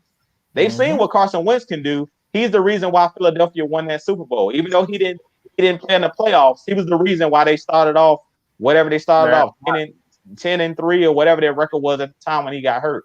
So I always tell you guys, go with the known commodity. You know what you're getting. The Colts know what they're getting themselves into. With these rookies, it's boom or bust. You never know. You could draft a guy number 1 in the first round, and he could turn out being a bust. Let me say this real fast. I gotta because I keep seeing this dumbass comment over and over again, and I just want to bunk this stupid shit. It's like you people just got like I just it's really a dumb comment. It's just stupid. It just tells you that a lot of people just. I'm not calling you stupid. It's just I keep seeing this same dumb comment over and over again that Matt Ryan he's bad in third down conversions. Like 3 and outs. Like, that's not true at all. The Falcons were actually 11th in the league overall in third down conversions. They were top 10. They was 11th in the league, with the exact number being 2020 43.89. All right, percent. 43%. So all these people keep saying that Matt Ryan, D3 and out, D3 and out. It's not true. They were one of the best teams in the NFL, the best offense in the league, and third down conversion. So I just want you guys to understand, when you draft a quarterback, a young quarterback, he has to have that ability to not only run. Matt Ryan, actually, he's one of the best quarterbacks in the league running for first downs. Okay. All right. Believe that or not, he runs for a lot of first downs as a quarterback. So I think I've made a video, and if I haven't made a video, I would definitely, if you guys want those stats for the third down and Matt Ryan. As a matter of fact, this year, I believe the number for Matt Ryan being running for first downs was for the last 2-3 years, it's about almost 40 total first downs. And have your boy, a lot of people think who's the best dual threat quarterback in the league, and Patrick Mahomes, around the same numbers as running for first downs. So all the idea that Matt Ryan isn't mobile, the idea that Matt Ryan got a lot of 3 and outs, is just not true. It's just not true. He may not be the fastest guy, but Matt Ryan gets the job done. And that's what we care about. I don't care about if the guy can run 30, 40 yards for a touchdown. That looks good, but is it consistent? That's the issue. So, again, man, we got to stop with these false narratives and just with these false comments. Like, a lot of these comments is just not true at all. Well, like I said, that's the narrative we're going to hear all the way up until the draft. We're going to figure out what's really going to go on. At the end of the day, he's still going to be here. So, like I said, if you don't like him, you can stop watching him. Because he's going to be touching the ball there. He's going to be touching the ball every play. So, well, what's crazy about it, K-Styles, we keep talking about mobile quarterbacks, but it's like, look, who just won the Super Bowl? So why do we care about mobile quarterbacks? Tom Brady has never been mobile. This man got 7 Super Bowl rings. 7. It's based off of the offensive line. And what Mike was just talking about, as far as our offense efficiency, we were moving the ball between the 20s. It's just when we got into the red zone, we couldn't score touchdowns. And what is that? And what reason was that? Was that Matt Ryan's fault, or was that more offensive line? Offensive line, offensive creativity with the offensive coordinator, and being able to run the ball when you get in between the 20s is the reason that we struggled in the red zone. Has nothing to do with Matt Ryan. That has to do with physicality, and that's what we keep talking about. We fix our trenches. The teams that were the best in the league in the red zone. We talk about Arthur Smith coming over, were the Tennessee Titans. They led the league in offensive efficiency in the red zone. But why is that? They got King Henry playing on their team. They run the football. They play hard-nosed football. So when you get into into that short condensed area, within the 20s in the red zone, it becomes hard to run 4 wide outs, especially if you're not creative. That's when you got to go big boy football. Get in the goal line, bring in an extra offensive lineman, run it right up the gut. And that's what we weren't seeing out of the Falcons last year. And we could move the ball between the 20s with ease. We got in the red zone a lot. We just kicked a whole bunch of field goals. It's a reason why Younghoe Koo led the league in scoring. And that's because every time we got in the red zone, we couldn't punch it in because we were soft. And that was all on Dirk Cutter. I don't even blame the offensive line because we didn't attempt to be physical. You had these guys backpedaling. So we can't blame the players for that. We keep calling the players soft, but really it was the coaching staff having that soft mindset. And how can you have a hard-nosed mindset as a player when your coaches are soft? That's just an oxymoron. Woo. He done again. He said, "Oxymoron." Oxymoron. You just called. Damn, he just called them soft. Jeez. They was soft. They was tissue soft. They was baby shit soft. Whatever you want to call them. It just wasn't good. I mean, when you got a head coach that or a defensive coordinator that you in 3rd and long and you scared to blitz, that's when you know you soft. Period. It's 3rd and 20. It's 3rd and a mile and you scared to blitz. You rushing 3. We soft. That's what made the Falcons soft. Like I said, it's our scheme. Has nothing to do with players. No, Jew, you said it wrong. 3rd and 20 is the Amber Rose slut walk defense. You gotta get it right. That was the Amber Rose slut walk defense because it was 3rd and 20, and these motherfuckers was converting these. That last Tampa Bay Buccaneer game we had when they had that 3rd and fucking 15, and they completed a 35-yard pass on that. Damn that. I'd rather blitz your ass and make you beat me with the throw, not give you everything. That's it. And that's culture. That's what we're talking about. That's the culture that Dan Quinn and that coaching staff built. That's why I say with Dean Pease, I guarantee you on 3rd and long, even 3rd and short, I guarantee you don't see us playing soft man zone coverage. I guarantee what did he say in his press conference when he first came in? I'm blitzing from everywhere. You ain't gonna know where I'm blitzing from. I'm blitzing from everywhere. That shows you right there. Aggression. I'm coming in, we're gonna be aggressive. And we telling you straight up, you can't get comfortable. Whoever that quarterback is, we coming for you. Mm-hmm. Yes, you must set the tone. Absolutely. That's the only way you're gonna win. You have to set a standard. You have to set a mentality. Like I said, if you set a mentality of, well, we coming for you, I don't give a damn what you throwing at us. You gonna beat us. We not gonna let you. Like I said, we ain't gonna give you a chance. You're going to have to earn it. That's pretty much what it comes down to, man.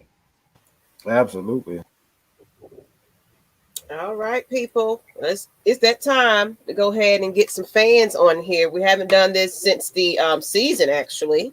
So we're going to give some fans a couple of opportunities. We'll probably give it about the last 20 minutes or so. Just let them come on and give us their opinions about what's going on with the state of the Falcons franchise and who do y'all think is going to be picking up in the draft. Let's be respectful. I will cut you off real quick, and you don't have to be a Falcons fan either. We've been having some all types of fans from different teams, so you don't have to be a Falcons fan. And if you don't even want to talk about the Falcons, but your own team, I'm open to that as well. So we're going to go ahead and drop the stream.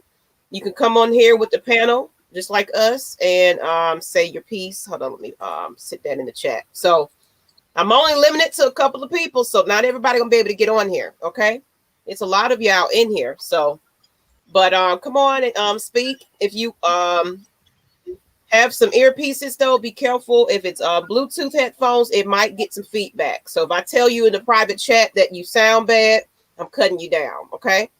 That's all. We just, we're all about quality. So make sure your tablets and TVs are turned down if you're watching it on both your, I already see some people. I'm about to say, William Amy, he's bringing up Mel Kiper Jr. and talking about some stuff. Like I said, and I'm still going to stand on it. The way that Mel Kiper Jr. is talking about Zach Wilson and how he's going to hype him up, I don't care what nobody says. I think Zach Wilson's gonna be the number 1 overall pick. That man to hype up a damn cheese sandwich, man. That dude. I'm a stand on. Greatest cheese sandwich in the universe, man. Exactly.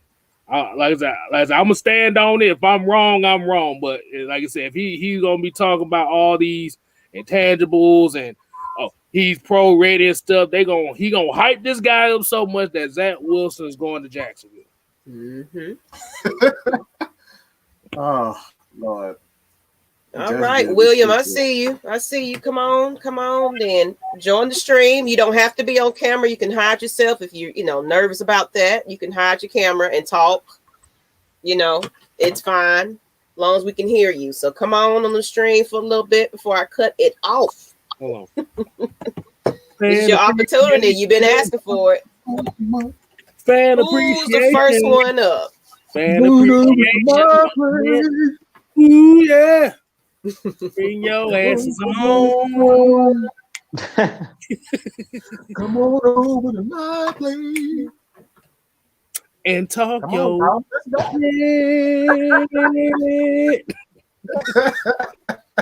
That's the fan appreciation theme song. Thank you. Atlanta Falcons Nation version. Ooh, yeah. I don't see it. I see you. Okay. I guess until they get on, let's get in a couple of these comments though. They flying. They flying back. Yeah. I see a lot of Matt Ryan in this book. Good gracious. Nathan said we need a Matt Ryan hater to get on so Mike can go off. Man, they don't want that problem. Trust me, they don't want it. I will embarrass you. I will damn sure embarrass you. Okay, you gonna trust me. You will don't do that to yourself. You Matt Ryan hater, stay in the comments where you belong. Okay, you do not want these problems. I promise you don't. Hello, Triple G said Zach Wilson looked like a character on the old MTV show The Hill. It's like something about Zach Wilson is off to me. I don't know what it is. Something is off. He's just weird looking, bro. Hey. Oh my God. Wow. That I was supposed to get a spirit finger that's supposed to pop up. Okay. Let's get William. Who we got? We got William. Since he was the first to say me, we'll go ahead and let William come on and say something. You ready, William? Give me a thumbs up. Dwayne P says Zach Wilson look like Jimmy Neutron. All right, William, finna bring you on. Finna bring you on. Hello, sir. How you doing? Doing good. All right. This is your platform right about now, so speak your piece. I think that this draft that we're gonna do, I think we're gonna really get us a corner, and I feel like we're gonna let go some good players go. You know, as a James Carpenter. Tyler Davidson. I mean, only person I really say safe is Keanu Neal, because how I see our defense was playing this year, I feel like Keanu Neal was playing with his heart and soul. And I think that we're gonna get a corner in the first round. I think Patrick Surtain. Second round, we're gonna get a running back. I don't know if it's gonna be Travis Ellington or whoever, but I just think we're gonna get some new people. And I don't like how Miles Kiper just keep talking about, oh, Atlanta's going to get Zach Bryan as a quarterback. Like, how dare you disrespect Matt Ryan? He did to this franchise. So we got to get him a defense to help Julio Jones and Matt Ryan. Got to win in the trenches. That's how I see it. But I just think person who's going to be safe this year is probably Keanu Neal. I don't really see nobody else safe. And I think Isaiah Oliver going to stay. And I don't know about Keanu, not Keanu, but Kendall Sheffield and the rest of them guys. So. Yeah, that's all I have to say, man. I just think that my Kappa was wrong, how you saying, and y'all need to look at what Roddy White had to say about him. He's yeah. Talking about he not as mobile as everybody say he is and stuff like that. Yeah, that was foul. Some people smoking out a Miles Kappa pack. Then he chill out with that, man. So I just think that Keanu Neal should be safe, and I just think we need to just build some running back. We got holes on defense and end. Help Dante Flower, great Jared, and I think that some people like Deion Jones need to take a little pay cut. Deion Jones and a great Jared restructuring contract so we could open some cap space. And I guess we're just gonna beat the defense. And I think just get a running back. That's probably it. That's all I see. And I think we're missing some tight ends as well with some depth on that tight end spot, a free agent or something like that. That's what I see. Well, you don't like Keith Smith at tight end? Come on, bro. Luke soft. That boy soft as a marshmallow. He ain't gonna bust a great. He ain't gonna bust a great. But I just feel like who really was safe, who really Keanu Neal and Tyler Davidson, he out the door. Cause I just feel like he just went playing with enthusiasm. And Raheem Morris, I don't know why they get him that LA job. I don't think he's gonna do a good job with LA Rams. I don't think he so. He gonna have and Dan Quinn and them. I feel sorry for him because we coming this year. Oh yeah, new coaches have changed. Hold everybody accountable. No more soft speaking about the coaches and all that. It's about playing for your job. Absolutely. That's all I got to say, man. What y'all guys thoughts though? Hey, you better step up or get stomped on. That's the key word. That's right. You hit it right on the head. Yeah, I just feel like I said. I just feel like that Arthur Smith gonna do a great job finding the running back. I don't think Todd Gurley's staying. I think we need to keep Brian Hill, get him a little shot. And I'm glad we let go Ricardo Allen because he's not the same no more. I just wish him the best. I just think he's not the same player that he was, 2016 when we had Brian Poole and them. And, I missed our hard, nasty defense we had in 2016. But it's time to rebuild. It sounds like you need to be our GM. You said Brian Hill. I was like, okay. You sound like you need to be the GM, dog. I like what you're saying. I think everything you said was right on point. Cornerback, running back. I think everything you said was on point. Keanu Neal, I think he's still gonna be around. He's the only guy safe. Everything you said was right on point, man. It sounds like you need to be the GM. Hey, because Terry Fournette not playing. I don't think he's playing, man. I think some of these players will be the only person gonna be safe is probably Kendall Sheffield, Isaiah Oliver, and Keanu Neal. I think that's the three players probably gonna be safe. But everybody like Alex Max, James Carpenter, Tyler Davidson, they gone. They gone. Luke Stocker gone. All right, William. I definitely want to get Desmond some chance to get on as well. Okay. So I'm gonna get him on as well. Thank you. I appreciate you coming on, man. All right. All right. So we're gonna get Desmond next, and then John is afterwards. So let's get Desmond. And what's up, okay, Styles? Hey, I was about to say I actually have the perfect sound to describe Ricardo Allen. This is how he was. Oh my God. Hold on, here you go. Just listen. No, man, stop. Don't do that. Hey, go ahead. Hey, go ahead. Man, I've been playing that whole scroll down up. Come on, man. Stop, man. Stop, man. That was Ricardo Allen right there. That's what I got. Well, go ahead, Desmond. What's going on? What's going on? How you doing? Yo, what's up, everybody? I'm gonna keep it short. But basically, how I see it is, we trade back for Sewell, like they'll trade back, acquire picks, and just basically go defense. Running back, I don't think we should go, first round, maybe even not even the second round, because it's a good value in the third, fourth round, like Kenny Gainwell. And you got the guy Kevin Marks from University of Buffalo. But me, I just want to see defense. That's our thing. And defense, go defense. That's all I want to see for real, man. Because I'm a defensive player, and that's all I pretty much want to see. So that's my take on it. But yeah, y'all enjoy the show, man. I got to get the kids to bed. Thank you. I appreciate you. Thank you, man. That was short and sweet. Hey, that's how you got to get it sometimes. Hey, you right? That's right down K-Style Alley, man. Short and sweet, man. Exactly. Sometimes folks ain't gonna want listen. They want that short. Like, some people's attention span ain't the greatest. But... All right, we got John Kelly. You ready? All right, let's get them on. You know what? You the only one left. So hey. So how are y'all doing? How you doing? I'm doing great. Like, this is coming from a Saints fan. I really love what y'all do, and and y'all are one of the few Falcons fans I won't troll, or not plan on, at least. But the thing I want to get into today is, like, I know why the Saints are in this cap situation is because they put themselves in it, overpaying guys like, I'm just going to say, Slant Boy, Michael Thomas, Janoris Jenkins, who's getting burnt sideways to sideways, and then Taysom Hill, who's fumbling the ball. I mean, I just think they're better than this. I mean, you shouldn't pay a lot of money. Forget, no disrespect to Julio, but it's too risky to pay a receiver that much money.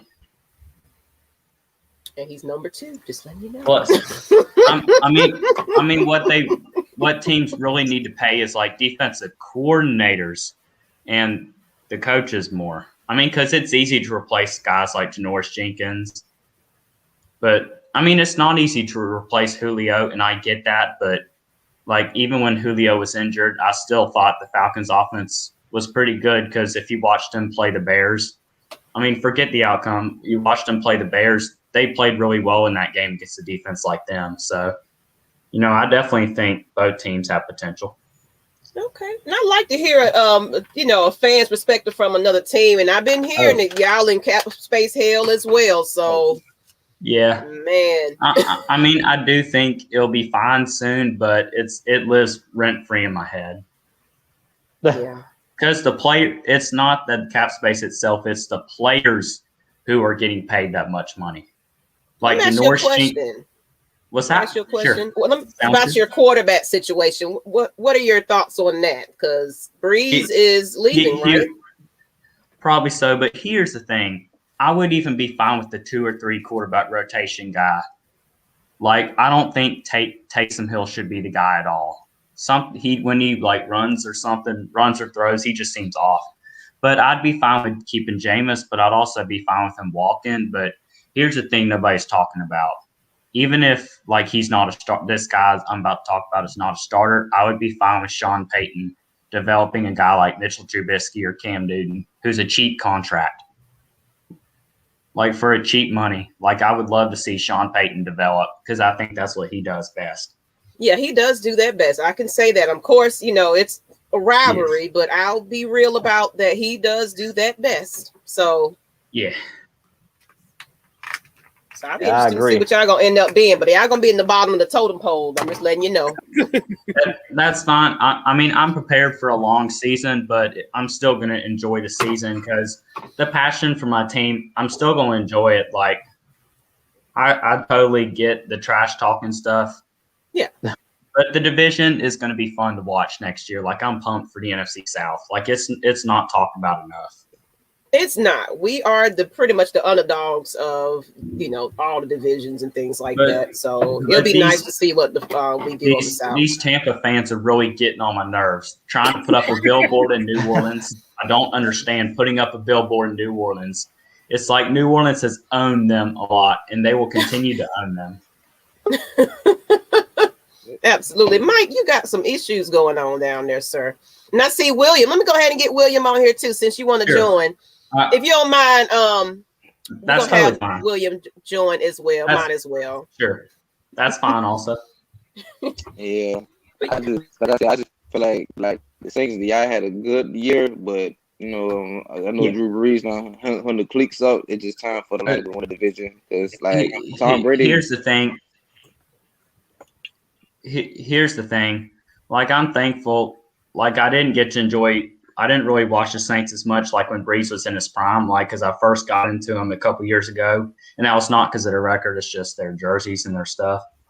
But I just think Drew Brees, I just think his injuries might get worse and his throwing will get harder because you need to throw downfield these days because football has changed. You need to throw down the field to win. Yeah, and Winston can do that, and heck, even Mitchell Trubisky or Cam Newton can do that. So I'd be fine with Sean Payton developing those guys. I think y'all need to get Cam Newton if I was y'all. Because his contract thing, his contract seems kind of cheap. So I'd be fine with that. Yeah, I mean, I think Cam would be a good fit for that for Sean Payton. I'm just saying, I know Cam can run that. But here's the thing. Now y'all can see why Josh McDaniels' name is not going around anymore. Is because the Patriots' offense is not good anymore. Now Patriots' defense is elite, but it won't shock me if the NFC South just sweeps the Patriots next year. Will not shock me. Yeah. Wow. I think that I think Mac Jones going to the Patriots for Alabama. I think that he might trade up. I think we if we trade up, I think we going defense. I just don't trust us getting the quarterback because we need to build pieces around Matt Ryan and stuff. Like I understand that, but you talking about the Saints and stuff. But yeah, but I just think that y'all getting a quarterback out of that. But speaking of the Falcons, like I do think they have good bit of depth offensively, and I know you've heard people say this a lot, but I think they should go after no linemen, except go after guys like Trey Smith out of Tennessee, O lineman from Georgia, like Alabama. Yeah. Don't get those Pac-12 crap unless it's maybe Penny Sewell, but I would take Trey Smith honestly from Tennessee. Sound good. But Julio's a great receiver, but even if he were to get hurt again, I still think Falcons' passing game should still look really good. Because even as laughable as their play calling was, it still should be scary good. Yeah, but I think we need to run the ball in situations, not throw all the time. That's why we lost that Super Bowl. If you don't have a running back that's dumb sometimes, it just runs backwards 7 yards on like a 3rd and 2 or just scores when he's not supposed to, then that'll work. I mean, when we had Patrick DeMarco, what's his name? DeMarco, we had a fullback. We just got to drive running back, fullback, defense and cornerback, free safety. That because we had 20. We was the worst leading passing because we don't have no help outside of AJ Terrell. So we got the address on our right corner outside of AJ Terrell. We had to. I mean, I don't trust him on shit because he was getting toasted like James Brown. Yeah. What do you also think about the quarterback Jamie Newman out of Georgia? Because if I was the Saints, I'd look at him, but I also would look at a receiver like Trevon Grimes or Terrace Marshall, or I'd also look at a safety like Jacoby Stevens or Richard LeCount. Oh yeah, because y'all have to repay Marcus Williams out of Utah, free safety. So y'all have to forget just the famous letdown he had 3 years ago. Like I do remember that play, but I wasn't a fan then, so I couldn't really explain. But something just seems off to me about him. Nah, I don't think he off. I think he just made a huge mistake. I mean, I'm not talking about the mistake. Forget that. Oh, okay. You talking about the quarterback, right? What's that? You talking about the quarterback situation? No, I don't even care if they draft a quarterback in the 1st round. I mean, y'all have to. I don't trust James Winston. I just don't because if y'all let him start, what is he going to do difference? I totally get that as well. You guys go with y'all have, like Tyson Hill, or go grab y'all quarterback. I just think New Orleans needs to make a good bit of cuts or trades or restructure contracts and then use the draft a lot. Because they have nobody to blame but themselves for overpaying a bunch of guys like Janoris Jenkins, who can't cover really well, and then Taysom Hill, who's fumbling, and then Michael Thomas, who's getting hurt a good bit. I just think it's too risky. Yeah, you're right. Yeah, I agree. I mean, Michael Thomas was hurt, and he was having some on and off field issues, also as well. Tyson Hill. I mean, yeah, you correct on that. I just think y'all just about to do. Go on the draft and get y'all quarterback because Drew Brees is going to hang it up. Absolutely, because even if Drew Brees comes back, I'd draft a quarterback. I mean, I just wish Drew would go ahead and retire so then Saints can still. Do you have enough money for Drew Brees? That's the question. Do you think you have enough money for Drew? Well, here's the thing. Wasn't it like 2 weeks ago where Drew Brees restructured or something? Not sure. Yeah, he was structured. He was structured. He gave like 24 million in the cap space, but I think he's trying to go for like a 1 year deal. But I do think he should hang it up personally because I just think if he's getting all those injuries and he can't throw downfield, then it's going to get predictable and it's going to piss me off. So, I think they need to open up the playbook next year. Mm-hmm. Well, like I said, I mean, if I want to get another title, I mean, if all you guys are, like I say, I'll keep Drew Brees and turn the address on the wide receiver because Michael Thompson might not be y'all guy. Because here's the thing: even if Saints did beat Tampa Bay, Drew Brees probably would have thrown those balls right to Kevin King.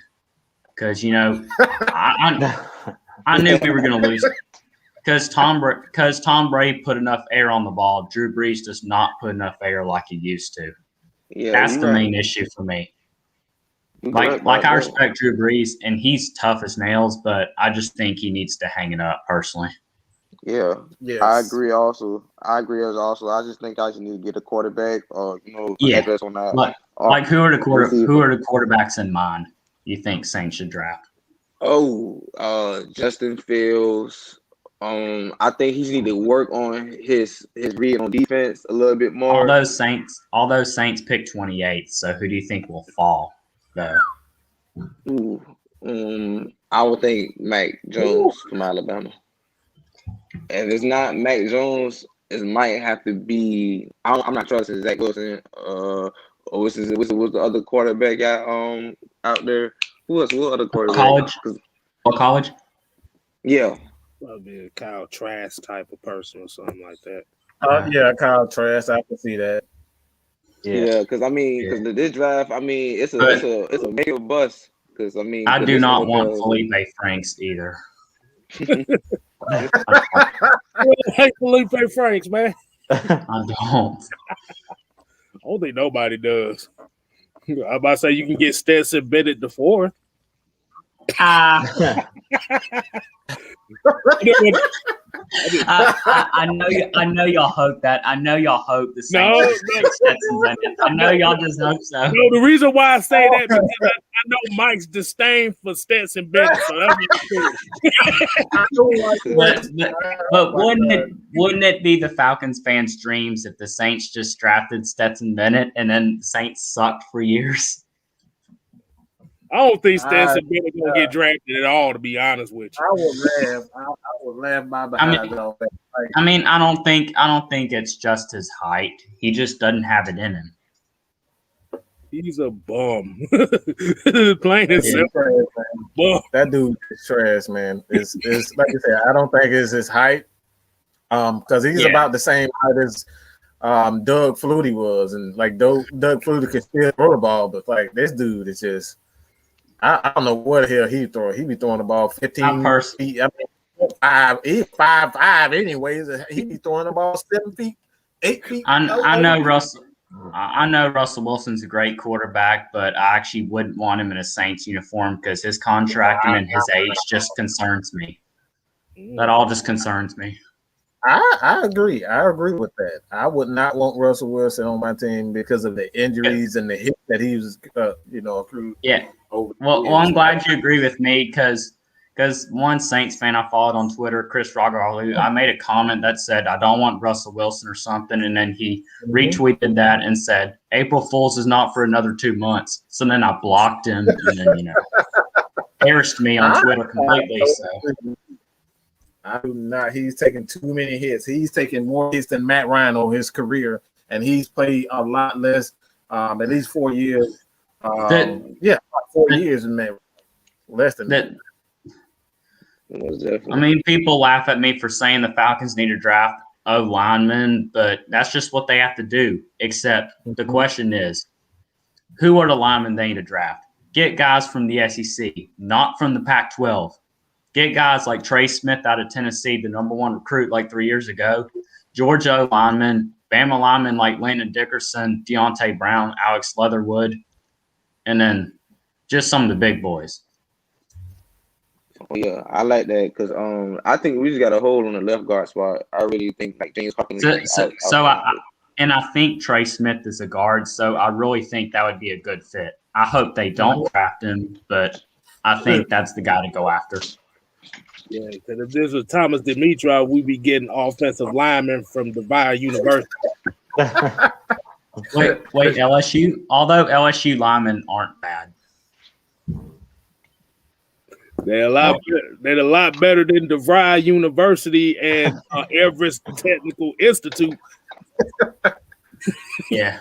Or whatever school Carson Wentz came from. I do not want any players from that. North Dakota State. North Dakota State. You don't want no North Dakota State guys. I mean, in terms of linemen, I wouldn't say that, but in terms of quarterback, then you say, yeah, okay, maybe, but I think FCS guys are, even for North Dakota State, are too small. Like at the line position, that does concern me if I'm an NFL team. But Trey Lance, if you're looking for maybe a guy to back up Matt Ryan for a couple years, I would also consider Trey Lance personally because I think it would work out well. I agree. Absolutely. All right. On that note, people, we're going on our 2-hour mark. Yeah. It's time to wrap it up. All right. That sounds good. Thank you. Definitely. What to the two guests though? Make sure you let us know about how we can find you. If you got anything that you want to plug, this is the time to do that. Like if you're doing something for YouTube, whatever your projects are, this is the time you can go ahead and let us know. Anything about that. If you got anything, this is your time to shine. Well, I'm trying to start a YouTube channel, except I'm trying to learn how to actually use proper video mechanics and stuff. So it's gonna take a while. Hey. Sometimes you just gotta find, sometimes your phone can have like apps and things and that you just look. Sometimes you just gotta get out there. What's that? All he does is in front of his camera and record. Don't get too fancy. Just sit on the camera and record. Just record yourself. The thing is, I run out of ideas during the video, and I kind of trolled it too much. So, well, hey. It's like I have to pause because I run out of ideas so much during the video, which is kind of frustrating. Okay. We get it. Plus, I act kind of weird on camera a bit, so And what about you, William? I'm sorry about that. I was getting me some spaghetti. I could do a video. That's what I'm about to go do is eat. Exactly. But I ain't gonna hold that up so much. I want to shout out to Matt Mike, man. Condolences to your mother. God bless her soul. Let her rest in paradise. I lost my grandma to cancer. I think last year around December she died of cancer, but she had a better. I'm so sorry. So I feel your pain, bro. So it's all good. She been in my life. She did the best she can, bro. She resting with the Lord.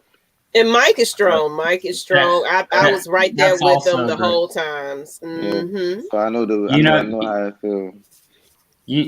God will do his thing in watching over them. So I think y'all get through it. Just make sure which I'm trying to improve my relationships with people.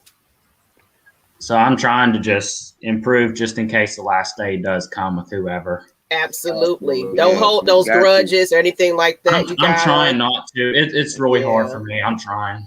Hey, God said you love one another, you love your neighbors. That's what God's saying about. When I actually give out money to homeless people. That's what God wanted me to do it, and I like doing that. So but in the meantime, I'll join the channel. Just let me know because I want to be with the broadcast and give y'all updates what's going on with the Falcons. It have nothing to do with the Falcons, but updates on the NFL what's going on. I'm actually not even a Falcons fan, so which I found interesting. I'm glad they let me on here, and I love any fans. We're open to any type of fan, We just love that you guys are watching us. We're not. I do. Subscribe to all their channels: Atlanta Falcons Nation, Mad Mike Sports, and whatever the other 2 or 3 are. Make sure you subscribe to them. Thank you. Hit that subscribe button for Mad Mike, Let's Change, Juice Sports, everybody. You know what I mean? I got but just get all these people to think they give us the best video. All right, but on that note, we're getting ready to hang it up. We might be tomorrow. I don't know. We'll see how it feels. Depending on what the Falcons do tomorrow, because they've been doing some moves. What time do y'all usually come on and do these It's shows? random right now. At 8 o'clock. They're between 7 and 8 o'clock. We just gonna say that.